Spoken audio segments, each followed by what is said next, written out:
भगवान शिव का ध्यान करने मात्र से मन में जो एक छवि उभरती है वो एक वैरागी पुरुष की।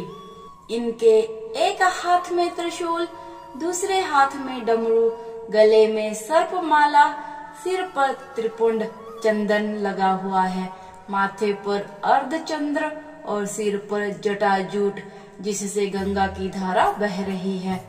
थोड़ा ध्यान गहरा होने पर इनके साथ इनका वाहन नंदी भी नजर आता है।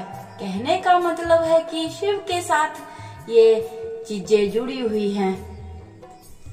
आप दुनिया में कहीं भी चले जाइए, आपको शिवालयों में शिव के साथ ये चीजें जरूर दिखेंगी।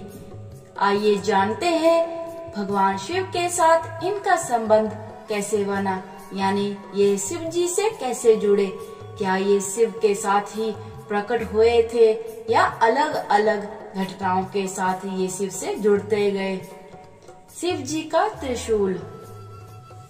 भगवान शिव सर्वश्रेष्ठ सभी प्रकार के अस्त्र शस्त्रों के ज्ञाता हैं, लेकिन पुरानी कथाओं में इनके दो प्रमुख अस्त्रों का जिक्र आता है, एक धनुष और दूसरा त्रिशूल।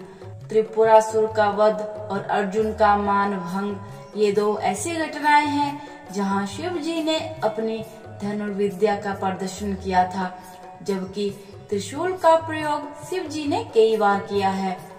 त्रिशूल से शिव जी ने शंखचूर का वध किया था, इसी से गणेश जी का सिर काटा था और ब्रह्मा अवतार में मोह के जाल में फंसे विष्णु जी का मोह भंग कर वैकुंठ जाने के लिए विवश किया था। भगवान शिव के धनुष के बारे में तो कथा है कि इसका आविष्कार स्वयं शिव जी ने किया था, लेकिन त्रिशूल इनके पास कैसे आया, इस विषय में कोई कथा नहीं है। माना जाता है कि सृष्टि के आरंभ में ब्रह्मनाद से जब शिव प्रकट हुए तो साथ ही रज, तम, सत ये तीनों गुण भी प्रकट हुए। यही तीनों गुण शिव जी के तीन शूल यानी त्रिशूल बने। इनके बीच सामंजस्य बनाए बगैर सृष्टि का संचालन कठिन था, इसीलिए शिव ने त्रिशूल रूप में इन तीनों गुणों को अपने हाथों में धारण किया। शिव जी का डमरू। भगवान शिव जी को संहारकर्ता के रूप में वेदों और पुराणों में बताया गया है, जबकि शिव का नटराज रूप ठीक इसके विपरीत है। ये प्रसन्न होते हैं तो नृत्य करते हैं। इस समय शिव के हाथों में एक वाद्य यंत्र होता है जिसे डमरू कहते हैं। इसका आकार रेत घड़ी जैसा है जो दिन रात और समय के संतुलन का प्रतीक है। शिव भी इसी तरह के हैं। इनका एक स्वरूप वैरागी का है तो दूसरा भोगी का, जो नृत्य करता है, परिवार के साथ जीता है। इसीलिए शिव के लिए डमरू ही सबसे उचित वाद्य यंत्र है। आइए जानते हैं कैसे आया शिव के हाथों में डमरू। भगवान शिव के हाथों में डमरू आने की कहानी बड़ी ही रोचक है। सृष्टि के आरंभ में जब देवी सरस्वती प्रकट हुई, तब देवी ने अपनी वीणा के स्वर से सृष्टि में ध्वनि को जन्म दिया, लेकिन यह ध्वनि सुर और संगीत विहीन थी। उसी समय भगवान शिव ने नृत्य करते हुए 14 बार डमरू बजाए और इसी ध्वनि से व्याकरण और संगीत के छंद ताल का जन्म हुआ। कहते हैं कि डमरू ब्रह्मा का स्वरूप है जो दूर से विस्तृत नजर आता है, लेकिन जैसे जैसे ब्रह्मा के करीब पहुंचते हैं वह संकुचित हो दूसरे सिरे से मिल जाता है और फिर विशालता की ओर बढ़ता जाता है। सृष्टि में संतुलन के लिए इसे भी भगवान शिव अपने साथ लेकर प्रकट हुए थे।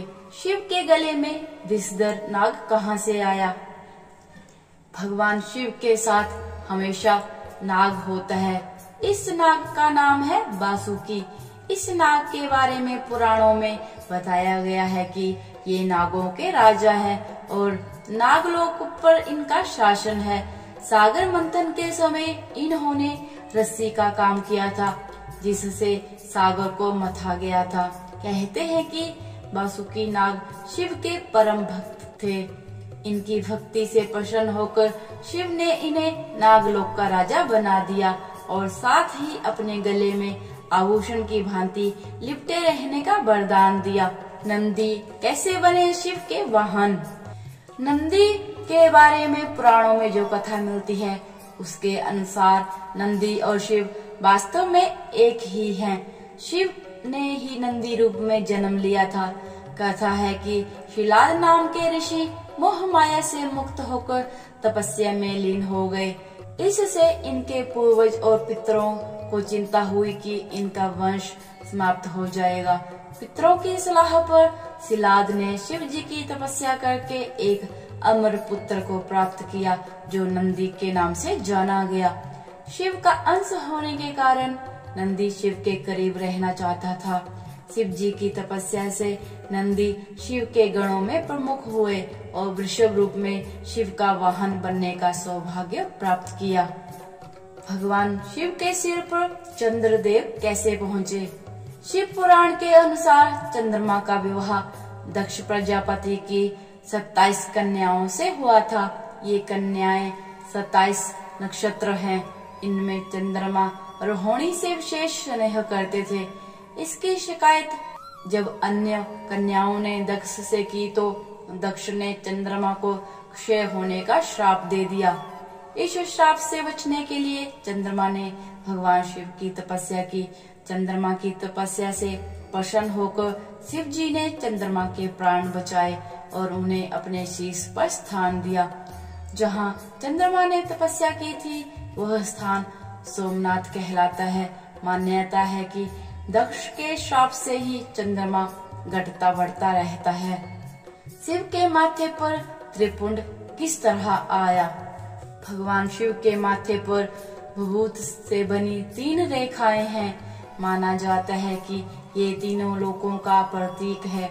इसे रज, तम और सत्गुणों का भी प्रतीक माना जाता है।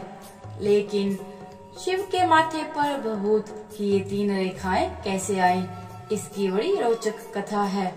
पुराणों के अनुसार दक्ष प्रजापति के यज्ञ कुंड में सती के आत्मदाह करने के बाद भगवान शिव उग्र रूप धारण कर लेते हैं और सती के देह को कंधे पर लेकर त्रिलोक में हाहाकार मचाने लगते हैं। अंत में भगवान विष्णु ने अपने चक्र से सती की देह को खंडित कर देते हैं। इसके बाद भगवान शिव अपने माथे पर हवन कुंड की राख मलते हैं और इसी तरह सती की याद को त्रिपुंड रूप में माथे पर स्थान देते हैं। आइए अब जानते हैं कि शिव की जटा में कैसे समाई गंगा। भगवान शिव के माथे पर गंगा के विराजमान होने की घटना का संबंध राजा भगीरथ से माना जाता है। कथा है कि भागीरथ ने अपने पूर्वजों सागर के पुत्रों को मुक्ति दिलाने के लिए गंगा को स्वर्ग से पृथ्वी पर उतारा था। लेकिन इस कथा के पीछे कई कथाएं हैं जिनसे भागीरथ का प्रयास सफल हुआ था। कथा है कि ब्रह्मा की पुत्री गंगा बड़ी मनमोजी थी। एक दिन दुर्वासा ऋषि जब नदी में स्नान करने आए तो हवा से उनका वस्त्र उड़ गया और तभी गंगा हंस पड़ी। क्रोधी दुर्वासा ने गंगा को श्राप दे दिया कि तुम धरती पर जाओगी और पापी तुम में अपना पाप धोएंगे।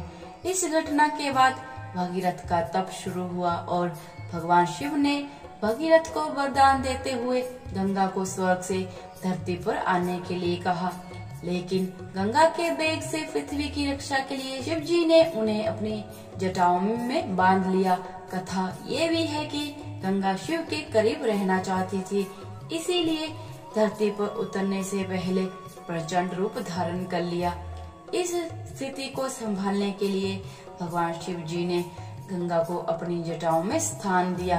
तो दोस्तों, आज की इस वीडियो के जरिए आप जान गए होंगे कि भगवान शिव जी के पास डमरू, नाग, त्रिशूल, त्रिपुंड और नंदी कहां से आए।